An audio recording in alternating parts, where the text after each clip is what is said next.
বরিশাল সরকারি সৈয়দ হাতেম আলী কলেজের ছাত্র মাহফুজুর রহমান বুধবার রাত 12:30টার দিকে টঙ্গী ফ্লাইওভারের নিচ দিয়ে যাওয়ার সময় ছিনতাইকারীদের কবলে পড়ে। একদল ছিনতাইকারী তার পথরোধ করে মোবাইল ফোন ছিনিয়ে নিতে চাইলে বাধা দেয় সে। একসময় ছিনতাইকারীরা তাকে ছুরিকাঘাত করে পালিয়ে যায়। পরে গুরুতর আহত অবস্থায় হাসপাতালে নিলে চিকিৎসক তাকে মৃত ঘোষণা করেন।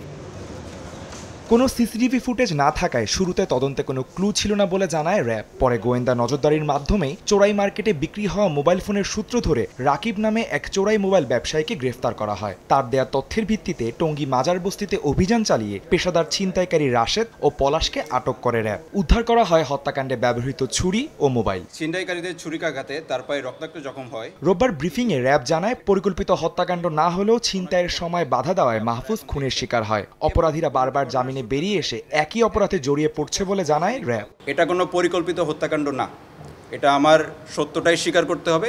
তারা প্রফেশনাল ছিনতাইকারী। মাহফুজুর রহমান তাদের ভাষ্যমতে তার দুই পকেটে হাত দিয়েছিল যখন নাম ছিল, কারণ সে জানতো যে এই এলাকায় সে ছিনতাইয়ের শিকার হওয়ার সম্ভাবনা আছে। আর এলাকাটাও একটু সিসিটিভির আওতার বাইরে। আমাদেরও অনুসন্ধান করতে আমরা ওরকম সিসিটিভি ফুটেজও পাইনি।